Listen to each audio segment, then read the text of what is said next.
This is MTG Burgeoning, and in this video we will showcase the building blocks to a treasure-themed build with Korvold, the Fae-Cursed King, as the commander.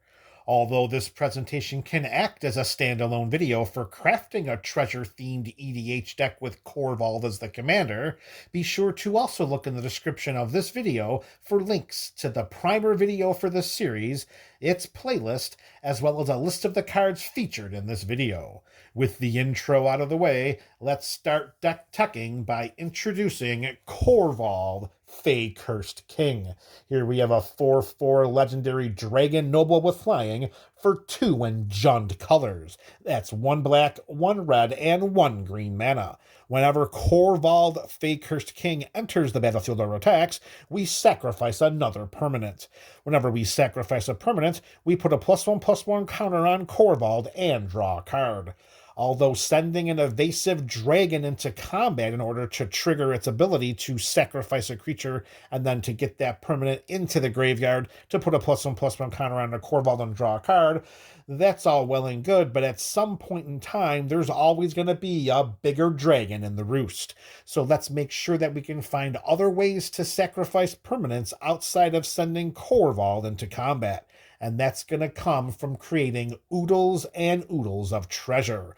All we have to do is tap and sacrifice those treasures for mana of any color, and then each time we do, Korvold gets a +1/+1 counter, and we draw a card. Eventually, not only will Korvold be the biggest dragon on the roost, it should be the biggest dragon on the battlefield, and should have no trouble one-shotting an opponent with lethal commander damage. All right, so with Korvold in play, we know that he can't do it all by himself. So let's check out some support cards that we can include here to make the lifting even easier for this Dragon Noble. The cards that we're going to showcase are in no particular order, except through the alphabet. Yes, they are alphabetical in presentation. And card number 1, it is Academy Manufactor. Here we have an artifact assembly worker for 1 and 3 body for 3 generic mana. If we would create a clue, food, or treasure token, instead create one of each. The thought process here is if we're going to focus on a build that's going to create treasure after treasure, why not get some peripheral benefits by including a card that, whenever we make a treasure, we also get a clue that we can pay 2 mana and sacrifice to draw a card, and let's include a food token as well that we can tap to sacrifice and gain 3 life. So, Academy Manufactor, you are in as a treasure token peripheral benefit producer. Yeah, try putting that onto a business card. All right, our next card up, it is Biotech Specialist. Here we have a 1/3 insect scientist for Gruul colors. That's 1 red and 1 green mana. Whenever Biotech Specialist enters the battlefield, we create a Lander token, which is an artifact with pay 2, tap, and sacrifice, and then we search our library for a basic land card and put it onto the battlefield tapped. That's just a rampant growth, and that's not the true reason why Biotech Specialist is in this treasure build with Korvold. It's the lines of text next that's going to make him such a better inclusion, and that is, whenever we sacrifice an artifact, this creature deals 2 damage to target opponent. So we've got Korvold in play, we got some treasures, we sacrifice a treasure, we put a +1/+1 counter on Korvold, we draw a card, and then we deal 2 damage to target opponent. It's not going to be long before all of those 2 points of damages to those opponents are going to add up to saying you lost the game. So we're going to put this Biotech Specialist with Academy Manufactor as another way in which to gain peripheral benefits through our treasure making and treasure sacrificing engine. Speaking of making treasure, we are including a copy of Bootlegger Stash. This artifact costs 5 and a green mana, and it gives lands we control the ability to tap to create a treasure token. That's just going to fit Korvold very, very well. We're going to put that artifact right here, and that's where we're going to be creating our treasures. Instead of using our lands for mana, we tap the land, create a treasure, sacrifice that for the mana, do the Korvold thing over and over again, and it's only a matter of time until we hear a round of good games. Speaking of using lands to create treasures, how about we also include a copy of Brass's Bounty? This 6 and 1 red mana value spell, it's a sorcery, but for each land we control, we create a treasure token. And we can use treasures as forms of mana acceleration to power this sorcery ahead of curve, of course. And once we do, we should be able to really start running the battlefield and make sure that Korvold is doing everything that Korvold wants to do. Again, similar to what we said with Academy Manufactor, if we're building a theme of creating treasure tokens, let's get some additional benefits by also including Chatterfang Squirrel General. Here we have a legendary Squirrel Warrior with a 3/3 body and Forest Walk for 2 and 1 green mana. Of course, Forest Walk means that Chatterfang cannot be blocked if defending player controls a forest. Nice, but not the reason why Chatterfang is here. If one or more tokens would be created under our control, those tokens plus that many 1/1 green squirrel creature tokens are created instead. We create 3 treasures, we get 3 1/1 squirrels. We create 4 treasures, we get 4 1/1 green squirrels, and so on and so forth. So every time we're creating any kind of token, Chatterfang says, let's put a squirrel into play as well. And we can also pay a black mana and sacrifice X squirrels to have target creature get plus X minus X until end of turn. That could be a 2-way street. We can use that to buff one of our own creatures in combat, or we can use that to remove one of our opponent's creatures with that minus X ability. Chatterfang is going to go right down here in the peripheral benefits pile of creating those treasure tokens. A quick instant speed way to get some treasure onto the battlefield is Deadly Dispute. 1 and 1 black mana, we can, 1 and 1 black mana at instant speed as an additional cost to cast this spell, we sacrifice an artifact or a creature, which most likely will be a treasure. And then we can draw 2 cards and create a treasure token. So what we're really doing is we're paying 2 mana, we're sacrificing a treasure to get 2 cards and to get that treasure put back onto our side of the battlefield. Not as big and bang as your Bucky as Brass's Bounty and Bootlegger's Stash, but still, the mana value is reduced for a reason. It's still a couple of peripheral cards, and we get to replace the token. We get to replace the treasure if we did indeed use the treasure as the additional cost to cast Deadly Dispute. Staying with instant theme, but moving from mono black to mono green, we have Gold Rush. Same with 1 and 1 colored mana. Here we have a generic and a green mana. We create a treasure token, and then until end of turn, up to 1 target creature gets +2/+2 for each treasure we control. With the amount of treasures that we can create in this deck, that could easily be applied to an attacking Korvold to deal even more lethal commander damage to an opponent. Even more lethal? Like 21 isn't enough? Like 24 is more lethal? No. It's just a way in which to speed up the lethal delivery system that Korvold's commander damage. Excuse me. So thinking outside of the box here and not focusing so much on Korvold as our ultimate win condition, with creating as many treasures or artifact tokens as we can in this deck thanks to Academy Manufactor, including a copy of Hellkite Tyrant seems like it's an almost automatic thing to do. We have a 6/5 flying Trampoline Dragon for 4 and 2 red mana, and whenever Hellkite Tyrant deals combat damage to a player, we gain control of all artifacts that player controls.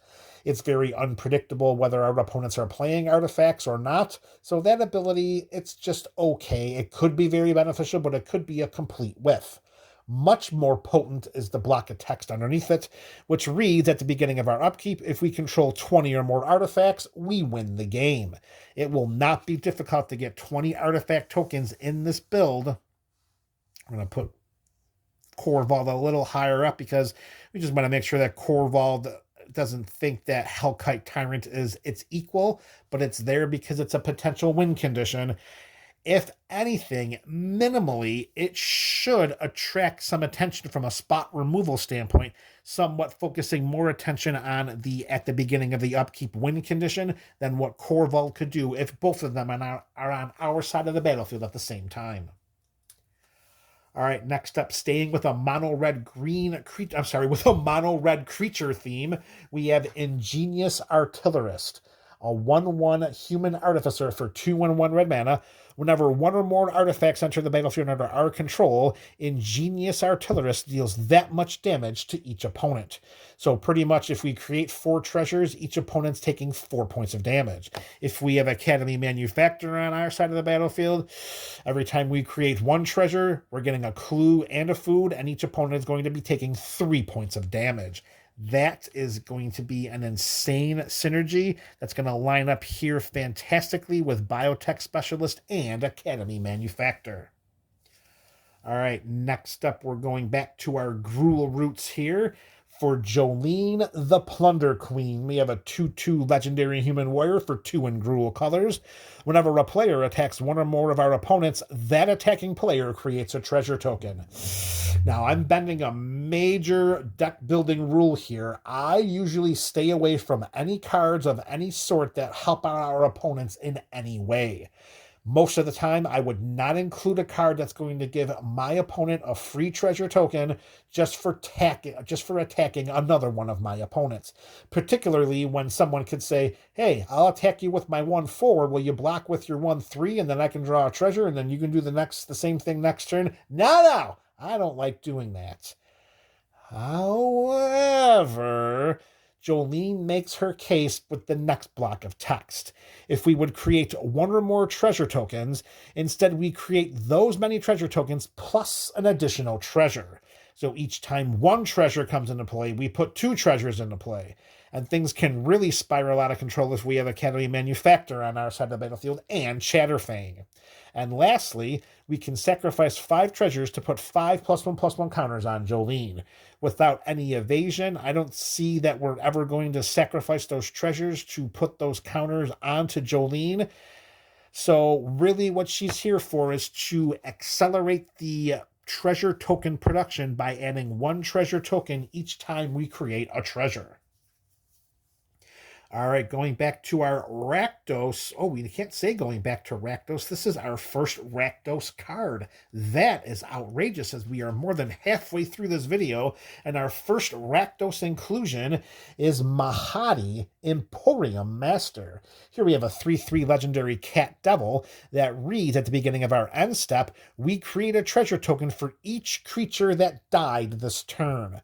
Note, it does not say for each non-token creature. Now, those are our squirrels. We have squirrel creature tokens. We have a way in which to sacrifice them through Chatterfang's tap a black or pay a black mana, sacrifice X squirrels, plus X minus X. So Mahadi at an uncommon status, at an uncommon rarity in this kind of build, Mahadi could be ultimately dangerous in creating those treasure tokens. Now we got back-to-back Rakdos cards after only having the first one presented right now. And everyone knows that if we got Rakdos colors in a sacrifice deck, that Mayhem Devil isn't too far behind. We have a 3/3 Devil for 1 in Rakdos colors. Whenever a player sacrifices a permanent, Mayhem Devil deals 1 damage to any target. Note, it's whenever any player sacrifices a permanent. It doesn't have to be us sacrificing our treasures. It could be any of our opponents doing any kind of sacrificing. That's going to trigger Mayhem Devil, and it's going to deal 1 damage to any target, and that's going to go right over here, right into our peripheral treasure benefit pile. It's going to be amazing. We're going to be able to keep the battlefield clear and clean of all of those nuisance utility creatures. Bye-bye. All right, our first Golgari addition to this build. It is a creature, and oh, is it going to be a fantastic addition to this type of build. It is Mazarek, Kraul Death Priest. We have a 2/2 legendary insect shaman with flying for 3 in the aforementioned Golgari colors. Whenever a player sacrifices another permanent, so that's pretty similar to what we're talking about with Mayhem Devil. Whenever a player sacrifices a permanent, we have Mazarek saying whenever a player sacrifices another permanent, so we can't sacrifice Mazarek, we put a +1/+1 counter on each creature we control. Suddenly, all of those Chatterfang Squirtle tokens don't look so much like sacrificial fodder, as now they may look like a chattering army of furry rodents going straight at the life totals of our opponents. So we're going to put this one right here on the benefits pile, and you can see how we're really linking up. We have our treasure token, we have our treasure token producers, we have our treasure token synergizers, and they're all being overseen by our commander of Korvold and his little buddy, the Hellkite Tyrant. So we're creating these tokens, we're sacrificing these tokens. What better card to really ramp up the win totals than including a copy of Mirkwood Bats? Here we have a 2/3 bat with flying for 3 and 1 black mana. Yeah, the 3 and a black mana seems like it's a bit high for a CMC, but what it does in this type of build, oh, it's just sickening that this card is a common. It still boggles my mind that this card is a common, even with a CMC of 4. Whenever we create or sacrifice a token, each opponent loses 1 life. That is unfathomable. So we have Mirkwood Bats in play. We create a treasure. Each opponent loses a life. We tap and sacrifice that treasure. Each opponent loses a life. Can you imagine what that's going to be like when we get burst treasure token generation, like from a Brass's Bounty? We get 7 lands in play, create 7 treasures. Each opponent loses 7 life. Sacrifice those treasures. Each opponent loses 7 more life. It is mind-boggling what this card is going to do, and I still, even at the 4 CMC, I cannot believe that they made that a common. Next up in the, whoa, is this card going to be good in a treasure build? We have Nadir's Nightblade, a 1/3 elf warrior for 2 and 1 black mana. Whenever a token we control leaves the battlefield, each opponent loses 1 life and we gain 1 life. So here what we're looking at is, it's just a token and it has to leave the battlefield. It's not that we're sacrificing, it just has to leave the battlefield. And then we also get to gain 1 life. Now, if you line that up with Mirkwood Bats, what really seems better? We have 2 options to trigger having each opponent lose a life by creating or sacrificing a token. We're here with Nadir's Nightblade. That's whenever we create a token, whenever a token we control leaves the battlefield, each opponent loses 1 life. Yeah, sure, we gain the 1 peripheral life each time it happens, but for 1 additional mana, this is better than this. Am I missing something? I know that this is stapled onto a flying creature, and this is just a 1/3 chumpy, but something's missing here. I don't know. Maybe it's just me, folks, but Nadir's Nightblade, that's going right there in the treasure token and or token peripheral benefit pile.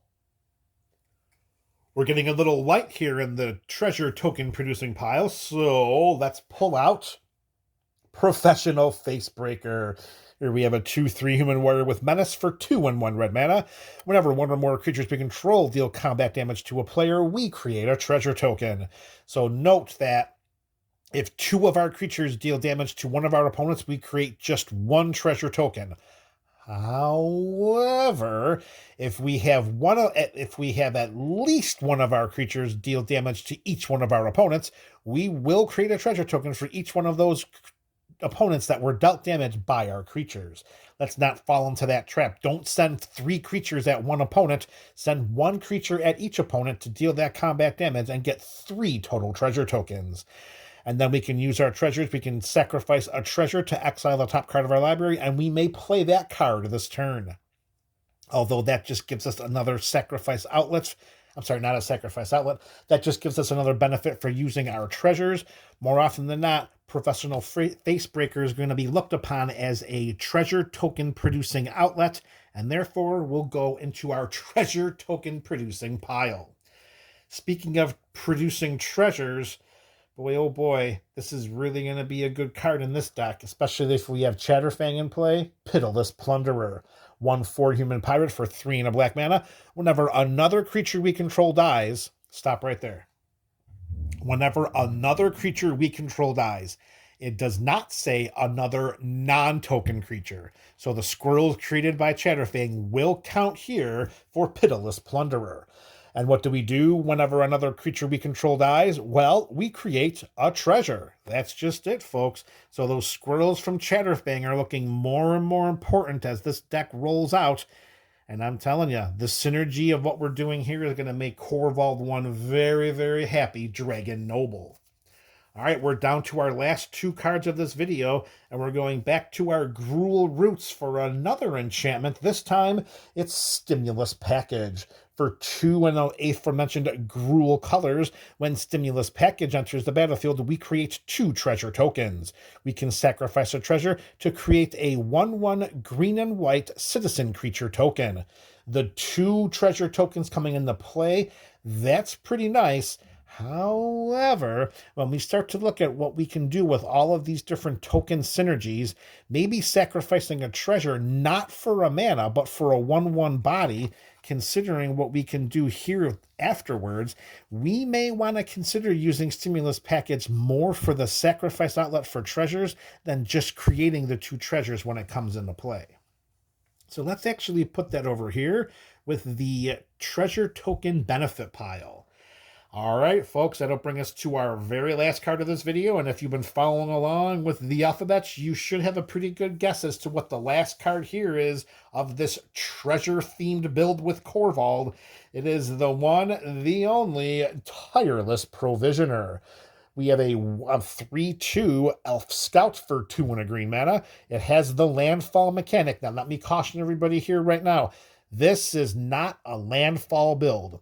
This is just a creature with landfall in this deck. We are not building landfall in this Korvold deck.